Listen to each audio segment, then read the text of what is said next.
एक रात हम दोनों देर तक जगे थे। टीवी पर एक फिल्म चल रही थी जिसमें कुछ रोमांटिक सीन थे। मेरा ध्यान उन पर टिका हुआ था और मुझे पता नहीं क्यों एक अजीब सी गर्माहट महसूस हो रही थी। मैंने खुद को संभाला और मैं सोने चली गई, लेकिन मेरे मन में कुछ विचित्र से विचार घूम रहे थे। मुझे नींद नहीं आ रही थी। बिस्तर पर करवटें बदलते हुए मैंने मोबाइल उठाया और स्क्रॉल करने लगी। फिर मुझे प्यास लगी। मैं धीरे से उठकर पानी पीने रसोई की ओर बढ़ी। फिर मैंने देखा कि राहुल के कमरे से रोशनी आ रही थी।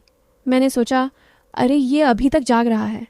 जब मैं उसके कमरे के पास पहुंची तो दरवाज़ा थोड़ा सा खुला हुआ था। मैं बिना आवाज़ किए झांक कर देखने लगी और जो देखा उससे मेरे होश उड़ गए। राहुल अपने मोबाइल पर मेरी फ़ोटो देख रहा था और उसका चेहरा उदास था। फिर एक अजीब सी खुशी भी कि कोई मुझे इस तरह याद करता है। मैं अंदर गई, बोली, राहुल ये क्या कर रहे हो तुम? वो चौंक गया। झटपट फ़ोन को बंद करके बोला, कुछ नहीं भाभी।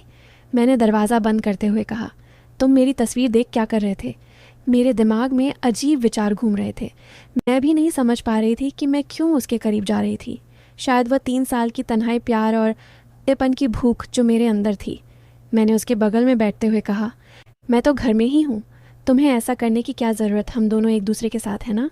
हेलो दोस्तों, मेरा नाम नेहा है और मैं 27 वर्ष की हूँ।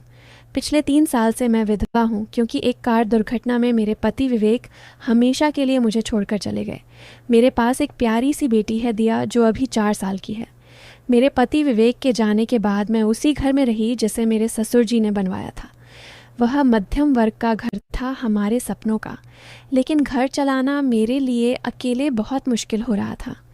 विवेक ने कुछ बचत की थी और बीमा की रकम भी मिली थी, जिससे मैंने कुछ समय तक अपना और बेटी का गुजारा किया। लेकिन धीरे धीरे वह पैसे ख़त्म होने लगे और मुझे चिंता सताने लगी। मैंने कभी नौकरी नहीं की थी क्योंकि विवेक हमेशा कहता था कि वह कमा लेगा और मैं घर संभालूं। अब क्या करूं? यह सवाल मेरे दिमाग में हर रात घूमता रहता। नौकरी करने का विचार आया, लेकिन दिया को छोड़कर जाने का मन नहीं करता था। वे अभी बहुत छोटी थी और उन्हें मेरी ज़रूरत थी। मेरे सामने एक ही विकल्प बचा था, अपने ससुराल में ही रहना और कुछ काम ढूंढना। हालांकि मेरे सास ससुर से मेरे रिश्ते अच्छे थे, लेकिन वे बूढ़े हो चुके थे। उनका मानना था कि विधवा बहू घर में ही रहे, लेकिन मेरे देवर राहुल ने हमेशा मेरा साथ दिया था। वह विवेक से 5 साल छोटा है और अब तक वह अविवाहित है। उसकी नौकरी शहर में शुरू हुई थी, लेकिन जब विवेक की मौत हुई तो वह वापस गाँव आ गया था। उसकी छोटी सी नौकरी है जिससे वह अपना खर्च तो चला लेता है, लेकिन परिवार का बोझ उठाने के लिए अभी उसके पास पर्याप्त पैसे नहीं थे। जब मैंने सास ससुर से बात की तो वे तुरंत राज़ी हो गए। मेरी सास ने कहा, बेटी तू हमारे साथ ही रहेगी, तू और दिया हमारा परिवार हो। लेकिन राहुल के समझाने पर उन्होंने मुझे काम करने की इजाज़त दे दी और इस तरह मैं अपने ससुराल में ही रहकर नौकरी की तलाश में लग गई। घर आना आसान था, लेकिन यहाँ रहना नहीं। मेरे सास ससुर अब बूढ़े हो चुके थे और उनकी सोच पुरानी थी। हर छोटी बात पर उनका गुस्सा फूट पड़ता था, कभी दिया के शोर पर, कभी खाना बनाने के तरीके पर, या फिर मेरे काम पर जाने पर। नेहा तू अभागिन है, तेरी वजह से ही तेरा पति चला गया। ऐसी बातें सुनकर मेरा दिल टूट जाता था। मैं रात में अकेले में रोती थी ताकि दिया ना देख सके। इन सब परिस्थितियों में मेरा देवर राहुल ही एकमात्र ऐसा व्यक्ति था जो मेरे साथ खड़ा रहा। वह मुझसे कहता, भाभी हिम्मत मत हारो, हम मिलकर सब कुछ ठीक कर लेंगे। एक शाम ससुर जी ने मुझे बुलाकर कहा, मेरा घर का खर्च बहुत बढ़ गया है, मेरी पेंशन से इतने लोगों का खाना पीना नहीं चल सकता, तुम्हें कोई काम करना होगा। मैंने समझदारी से उनकी बात मान ली। जी पापा जी, मैं कल से ही नौकरी की तलाश शुरू कर दूंगी। दिया का ध्यान आप और माँ रख लेंगे ना। लेकिन राहुल को यह बात पसंद नहीं आई। वो मेरे कमरे में आया और बोला, भाभी तुम्हें कहीं जाने की ज़रूरत नहीं है, मैं 2 नौकरियां कर लूँगा, तुम बस घर संभालो और दिया का ख्याल रखो। मैंने उसे समझाया, राहुल ये मेरी जिम्मेदारी है, तुम्हें अपना भविष्य सोचना चाहिए। तुम्हारी शादी होगी, अपना परिवार बसाओगे, मुझे अपने पैरों पर खड़ा होना ही होगा। वो नहीं माना, लेकिन अंततः उसे स्वीकार करना पड़ा। मैंने नौकरी की तलाश शुरू की और मुझे गांव के क्लिनिक में सहायक का काम मिल गया। डॉक्टर बहुत अच्छे इंसान थे, वे मेरी परिस्थिति समझते थे और मुझे कभी देर से आने पर डांटते नहीं थे। लेकिन यह नौकरी मेरे लिए पर्याप्त नहीं थी। वेतन इतना कम था कि दिया की फीस, उनके कपड़े और घर में योगदान करने के लिए कुछ भी बचता नहीं था। मैं हर रात थकी हुई घर लौटती, लेकिन मन ही मन जानती थी कि यह पर्याप्त नहीं है। एक रात जब दिया सो गई थी, मैं बरामदे में बैठी थी। राहुल मेरे पास आया और बोला, भाभी तुम बहुत थकी हुई लगती हो। मैंने आंसू भरते हुए कहा, हाँ राहुल, यह नौकरी मेरे लिए सही नहीं है। पैसे बहुत कम हैं और काम बहुत ज़्यादा। राहुल ने मेरे हाथ पर अपना हाथ रखा और बोला, भाभी तुम नौकरी छोड़ दो, मैं दूसरी नौकरी ढूंढ लूँगा, चाहे मुझे 24 घंटे काम करना पड़े। मैं तुम्हें और दिया को किसी चीज़ की कमी नहीं होने दूंगा। उसका चेहरा चमक रहा था, जैसे वह सच में मेरी मदद करके खुश होगा। उसने मुझे देखकर कहा, वैसे भाभी तुम बहुत खूबसूरत हो, चांद की तरह तुम्हारा चेहरा थकान में भी चमकता है। मुझे उसकी बातें सुनकर अच्छा लगता था। मेरे पति विवेक के जाने के बाद किसी ने मुझसे ऐसी मीठी बातें नहीं की थी। राहुल हमेशा मेरी तारीफ करता और कहता कि मुझे दोबारा शादी कर लेनी चाहिए। तुम अभी भी बहुत युवा हो भाभी, और बहुत सुंदर। तुम्हारी उम्र दोबारा प्यार करने और खुश होने की है। वह कहता, मैं सच कहूँ तो मुझे उसकी यह प्यारी बातें बहुत अच्छी लगती थीं। उसकी इस मिठास और लगातार आग्रह के सामने मैंने अंत में हार मान ली और नौकरी छोड़ने का फैसला कर लिया। राहुल ने जैसा कहा था वैसा ही किया। उसने एक और पार्ट टाइम नौकरी ढूंढ ली और दिन भर मेहनत करने लगा। राहुल अब रात के 10-11 बजे थका हारा घर लौटता। मैं उस समय तक जागकर उसका इंतज़ार करती। घर के बाकी लोग, दिया, साई ससुर तब तक सो चुके होते। दिया को सुलाकर मैं रसोई में जाती और ताज़ा खाना परोसती। राहुल के कपड़े धोना, उन्हें प्रेस करना और उसकी छोटी छोटी ज़रूरतों का ख्याल रखना मेरी दिनचर्या का हिस्सा बन गया था। नेहा भाभी, तुम्हें इतनी मेहनत करने की ज़रूरत नहीं है। राहुल कहता जब मैं थाली में गर्मा गर्म रोटियां रखती। अरे नहीं, मैं क्या करूँगी, तुम दिन भर इतनी मेहनत करते हो, यह तो मेरा फ़र्ज़ बनता है। मैं मुस्कुराते हुए जवाब देती। खाना खाते हुए हम दोनों बातें करते। राहुल अपनी नौकरी के किस्से सुनाता और मैं अपने दिन की छोटी छोटी घटनाओं के बारे में बताती। यह वह पल होते जब हम बिना किसी डर या झिझक के अपने मन की बातें एक दूसरे से साझा करते, जैसे समय का पहिया वापस पुराने दिनों में घूम गया हो। शनिवार की रात तो हमारे लिए ख़ास होती। राहुल को अगले दिन छुट्टी रहती, इसलिए हम देर रात तक टीवी देखते, पुराने किस्से याद करते या बस कुछ कहे बिना एक दूसरे की मौजूदगी का आनंद लेते। मुझे याद है पिछले शनिवार राहुल बाजार से लौटते वक्त मेरी पसंदीदा रसगुल्ले और दिया के लिए खिलौने लाया था। अरे वाह, तुमने तो आज जश्न मना लिया, मैंने खुशी से कहा था। राहुल ने मुस्कुराते हुए जवाब दिया, भाभी नई नौकरी का पहला वेतन मिला है, सोचा थोड़ी खुशी मना लूं। रसगुल्ले खाते हुए मैंने कहा, राहुल अगर मुझे भी तुम्हारी कंपनी में कोई काम मिल जाए तो अच्छा रहेगा, मैं भी थोड़ा योगदान दे पाऊंगी। राहुल ने सिर हिलाकर मना कर दिया, नहीं भाभी, वहाँ काम बहुत मुश्किल है, रात की शिफ्ट है और मेहनत भी ज़्यादा, यह मर्दों के लिए ही ठीक है।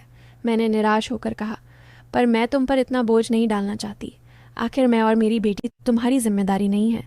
उसने मेरा हाथ थामते हुए कहा, भाभी ऐसा मत कहो, तुम्हारे और दिया के लिए मेहनत करना मेरे लिए खुशी की बात है। वैसे भी अब मैंने शादी ब्याह का ख्याल छोड़ दिया है, मैं कोई जवान तो हूँ नहीं अब। मैं हंस पड़ी, क्या बकवास कर रहे हो, तुम अभी सिर्फ 24 के हो और दिखते भी बहुत अच्छे हो। तुम्हारे लिए ढेरों लड़कियां लाइन में खड़ी होंगी और जो लड़की तुम्हें पाएगी वह बहुत खुशनसीब होगी। राहुल चुप रह गया, बस मुस्कुरा दिया। सच कहूँ मेरा देवर राहुल वाकई बहुत अच्छा इंसान था। उसका स्वभाव इतना मधुर था कि गांव में सभी उसे पसंद करते थे। कभी किसी की बुराई नहीं, हमेशा दूसरों की मदद के लिए तत्पर। मैं यह सिर्फ इसलिए नहीं कह रही क्योंकि वह मेरा देवर है, बल्कि वास्तव में उसकी आत्मा निर्मल थी। एक शाम बारिश में हम दोनों छतरी साझा करते हुए घर लौटे तो हमारे हाथ अचानक छू गए और एक अजीब सी सिहरन दौड़ गई जिससे मेरी सांसें तेज हो गईं। एक शनिवार की रात हम फिर से देर तक जागे थे। टीवी पर कोई फिल्म चल रही थी। राहुल ने अचानक कहा, भाभी मैं कब से सोच रहा हूँ, तुम्हें दोबारा विवाह कर लेना चाहिए। मैंने गहरी सांस ली। नहीं राहुल, मैं नहीं चाहती। मेरा एक बच्चा है और तुम जानते हो सौतेले पिता के साथ बच्चों की ज़िंदगी कितनी मुश्किल हो सकती है। मुझे अपनी बेटी के लिए चिंता होती है। राहुल ने थोड़ी देर चुप रहकर कहा, भाभी मैं कुछ कहना चाहता हूँ, लेकिन प्लीज़ बुरा मत मानना या गलत मत समझना। मैंने उसके कंधे पर हाथ रखा। हम परिवार है राहुल, हमारे बीच ऐसी कौन सी बात है जिसमें गलतफहमी हो सकती है? कहो, उसने हिचकते हुए कहा। सच कहूँ भाभी, मैं नहीं चाहता कि तुम दोबारा शादी करो। मैं चौंक गई। क्यों राहुल, ऐसा क्यों? इससे तो तुम्हारे कंधों से मेरी और दिया की जिम्मेदारी हट जाएगी। नहीं भाभी, उसने मुझे देखते हुए कहा, मुझे यह जिम्मेदारी अच्छी लगती है, तुम और दिया घर में हो तो घर जीवंत लगता है। हमें बचपन से ही एक दूसरे की आदत रही है। तुम्हें याद है जब विवेक भाई के साथ हम तीनों मिलकर गांव के मेला जाते थे? मुझे अच्छा लगा यह जानकर कि राहुल मुझे अपने साथ रखना चाहता है। सास ससुर हमेशा मुझे दूसरी शादी के लिए प्रेरित करते रहते थे, लेकिन राहुल चाहता था कि मैं यहीं रहूं उसके साथ।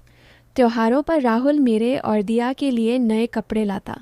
दिवाली पर तो उसने अपनी पूरी तनख्वाह हम पर खर्च कर दी थी। दिया के लिए खिलौने, मेरे लिए साड़ी और घर के लिए नए सामान। राहुल, कुछ पैसे अपने लिए भी बचा लो। मैंने उसे समझाया, तुम्हारी शादी के लिए कुछ तो बचत करो। वह मुस्कुराया। भाभी, मैंने कहा ना, शादी का ख्याल छोड़ दिया है। हम दोनों ऐसे ही रहेंगे, ना तुम शादी करोगी ना मैं हंसती और बात टाल दी। लेकिन जब कभी मैं उसके कमरे की सफाई करती तो कुछ चीज़ें नोटिस करती जो मुझे अजीब लगती। उसके बिस्तर पर दाग, उसके मोबाइल में छिपे हुए वीडियो। मैं समझती थी कि 24 साल का अविवाहित युवक है। यह सब स्वाभाविक है, लेकिन इन चीज़ों को देखकर मुझे अपने पति विवेक की यादें ताज़ा हो जाती।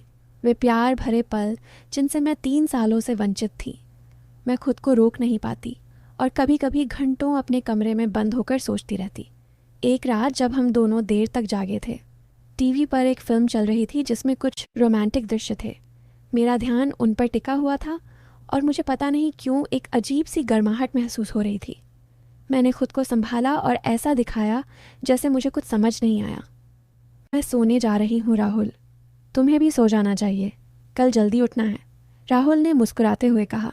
ठीक है भाभी, तुम जाओ, मैं बस थोड़ी देर और फिल्म देख कर आता हूँ। मैं अपने कमरे की ओर बढ़ गई, लेकिन मेरे मन में कुछ विचित्र से विचार घुमड़ रहे थे। मुझे नींद नहीं आ रही थी। बिस्तर पर करवटें बदलते हुए मैंने मोबाइल उठाया और स्क्रॉल करने लगी। अचानक गले में सूखापन महसूस हुआ। प्यास लगी थी। मैं धीरे से उठकर पानी पीने रसोई की ओर बढ़ी। गलियारे से गुजरते हुए मैंने देखा कि राहुल के कमरे से रोशनी आ रही थी। अरे, ये अभी तक जाग रहा है, मैंने मन ही मन सोचा। राहुल की आदत थी लाइट जलाकर सो जाना। मैंने सोचा बिजली बचाने के लिए लाइट बंद करके आऊं। जब मैं उसके कमरे के पास पहुंची तो दरवाज़ा थोड़ा सा खुला हुआ था। मैं बिना आवाज़ किए झांक कर देखने लगी और जो देखा उससे मेरे होश उड़ गए। राहुल अपने मोबाइल पर मेरी तस्वीर को बड़ा करके देख रहा था। वह पिछले त्योहार वाली फ़ोटो जिसमें मैं लाल साड़ी में थी और उसका चेहरा भावुक था। मेरा दिल तेज़ी से धड़कने लगा। मैं वहीं खड़ी रह गई, ना अंदर जा पा रही थी ना वापस लौट पा रही थी। मेरे मन में विचारों का तूफान उठा, क्रोध, भय और कुछ और जिसे मैं नाम नहीं दे पा रही थी। शायद एक अजीब सी खुशी, कोई मुझे इस तरह याद करता है। 3 साल बाद कोई मुझे एक औरत के रूप में देख रहा है। मैंने हिम्मत जुटाई और दरवाजे को धक्का देकर पूरा खोल दिया। राहुल, यह क्या कर रहे हो तुम? मेरी आवाज़ थरथरा रही थी। वह चौंक गया। झटपट फ़ोन को बंद करके मुझसे नज़रें चुराते हुए बोला, कुछ नहीं भाभी, मैंने सब देखा है। राहुल, मैंने दरवाज़ा बंद करते हुए कहा, तुम मेरी तस्वीरें क्यों देख रहे थे? वह भी इस तरह। वह चुप रहा, सिर झुकाए। मेरे दिमाग में अजीब विचार घूम रहे थे। मैं भी नहीं समझ पा रही थी कि मैं क्यों उसके करीब जा रही थी। शायद वह 3 साल की तन्हाई, वह रात का सन्नाटा, या शायद वह प्यार और अपनेपन की भूख जो मेरे अंदर थी। देखो राहुल, मैंने उसके बगल में बैठते हुए कहा, मैं तो घर में ही हूँ, तुम्हें ऐसा करने की क्या ज़रूरत? हम दोनों परिवार है ना, इससे शायद हम दोनों की ज़िंदगी आसान हो जाए। राहुल ने पहली बार मेरी आंखों में देखा। उसकी आंखों में उत्सुकता, आशा और भय का मिश्रण था, जैसे वह इसी पल का इंतज़ार कर रहा था। भाभी, क्या तुम सच में? उसकी आवाज़ कांप रही थी। घर में सन्नाटा था। दिया गहरी नींद में थी। सास ससुर अपने कमरे में सो चुके थे और फिर जैसे कोई बांध टूट गया। राहुल ने धीरे से मेरा हाथ थामा और उसका स्पर्श भावनात्मक सहारे की तरह महसूस हुआ। 3 साल की तन्हाई और भावनाएं एक पल में जाग उठीं। हम दोनों ने एक दूसरे को वह भावनात्मक सहारा दिया जिसकी हमें ज़रूरत थी। प्यार, आत्मीयता, अपनापन। उस रात हम एक दूसरे के करीब आए जैसे परिवार के सदस्य। वह पल इतना सुंदर था, इतना गहरा कि मैं शब्दों में बयां नहीं कर सकती। उस रात के बाद हमारी ज़िंदगी बदल गई। हम अभी भी परिवार के सामने देवर भाभी थे, लेकिन जब सब सो जाते हम एक दूसरे से अपनी बातें साझा करते। यह बातचीत कई महीनों तक चली। फिर एक सुबह जब मैं अपने कमरे में थी, अचानक मुझे बहुत तेज़ कमज़ोरी महसूस होने लगी और मैं थकान से गिरने लगी। मैंने पहले तो सोचा कि शायद कुछ गलत खा लिया होगा, लेकिन अगले दिन भी यही हुआ और फिर अगले दिन भी। मेरे मन में शंका जागी। मैं चुपचाप शहर के क्लिनिक में गई जहाँ डॉक्टर ने मेरी जांच की। बेटी नेहा, उन्होंने धीरे से कहा, तुम्हारे स्वास्थ्य में कुछ समस्या है। मेरे सिर पर जैसे आसमान टूट पड़ा। मैं स्तब्ध रह गई। मेरे कानों में एक ही आवाज़ गूंज रही थी। मेरा पूरा शरीर कांप रहा था। मैंने अपने आप को कोसना शुरू किया। यह मैंने क्या सोचा अपने ही देवर के साथ, और अब यह हाल। मैं अपने आप से नफरत करने लगी। घर पहुंचकर मैं सीधे राहुल के पास गई, जो अभी अभी नौकरी से लौटा था। राहुल, मैंने कांपती आवाज़ में कहा, मुझे तुमसे कुछ बताना है। क्या हुआ भाभी? उसने मेरे चेहरे के भाव देखकर चिंतित होकर पूछा। मैं हिचकियाँ लेने लगी। मैंने राहुल को सब बताया। राहुल के चेहरे का रंग उड़ गया। वह कुर्सी पर बैठ गया, जैसे उसके पैरों तले ज़मीन खिसक गई हो। यह हमारी बहुत बड़ी समझ थी। उसने अपना सिर पकड़ लिया। हमें यह रिश्ता सुधारना होगा, लेकिन पहले इस समस्या का हल निकालना होगा। हमारे सामने एक बड़ा सवाल था। क्या करें? गांव में किसी को पता चल गया तो हमारी और हमारे परिवार की इज्जत मिट्टी में मिल जाएगी। मेरी बेटी का क्या होगा? उनके भविष्य का क्या? मैं शहर के एक डॉक्टर से बात करता हूँ, राहुल ने कहा। हम मेले के बहाने शहर जाएंगे। वहाँ कोई नहीं जानता कि हम क्या है। अगले दिन हम दोनों शहर गए। एक छोटे से क्लिनिक में डॉक्टर ने मेरी जांच की और पुष्टि की। मैंने भारी मन से राहुल से कहा, यह हमारी समझ का नतीजा है राहुल, हम इसे आगे नहीं बढ़ा सकते। राहुल ने मेरा हाथ थामा और हाँ में सिर हिलाया। डॉक्टर से सलाह लेने के बाद मैंने वह कदम उठाया जो शायद मेरे जीवन का सबसे कठिन फैसला था। वापस गांव लौटने के बाद मेरा दिल और मन दोनों ही भारी थे। मैंने राहुल से कहा, अब हमें अपनी अपनी ज़िंदगी अलग करनी होगी। मैं अपनी बेटी के साथ कहीं दूर चली जाऊंगी और तुम अपनी ज़िंदगी शुरू करो। राहुल की आंखों में आंसू थे। माफ़ करना भाभी, उसने कहा, मैंने तुम्हें इस हाल में पहुंचा दिया। नहीं राहुल, इसमें हम दोनों की समझ थी। मैंने उसके कंधे पर हाथ रखते हुए कहा, लेकिन अब हमें सही रास्ते पर चलना होगा। मैंने अगले दिन ही नौकरी की तलाश शुरू कर दी। मेरा इरादा था शहर में कोई काम ढूंढकर बेटी के साथ एक नई शुरुआत करना, लेकिन जैसे जैसे दिन बीतते गए मेरे अंदर एक अजीब सा दर्द और खालीपन बढ़ता गया। राहुल भी परेशान दिखने लगा था। वह काम से आकर सीधे अपने कमरे में चला जाता, खाना भी वहीं खाता। हमारी नज़रें मिलने से कतराती थीं, लेकिन जब कभी मिलती उनमें एक अजब सी पीड़ा झलकती। एक रात मैं दिया को सुलाकर बाहर आंगन में बैठी थी। आसमान में चांद खिला हुआ था। राहुल भी वहाँ आकर चुपचाप बैठ गया। भाभी, उसने धीरे से कहा, मैं कल शहर जा रहा हूँ। मुझे वहाँ एक अच्छी नौकरी मिल गई है। मेरा दिल ज़ोर से धड़का। इतनी जल्दी? मैंने पूछा। हाँ, मुझे लगता है यही सही है। उसने कहा, मैं यहाँ रहूँगा तो हम दोनों के लिए मुश्किल होगा और सासुर को भी शक हो सकता है। मैं चुप रही। वह सही कह रहा था। हमारे रिश्ते का रहस्य अगर कभी खुला तो ना सिर्फ हमारे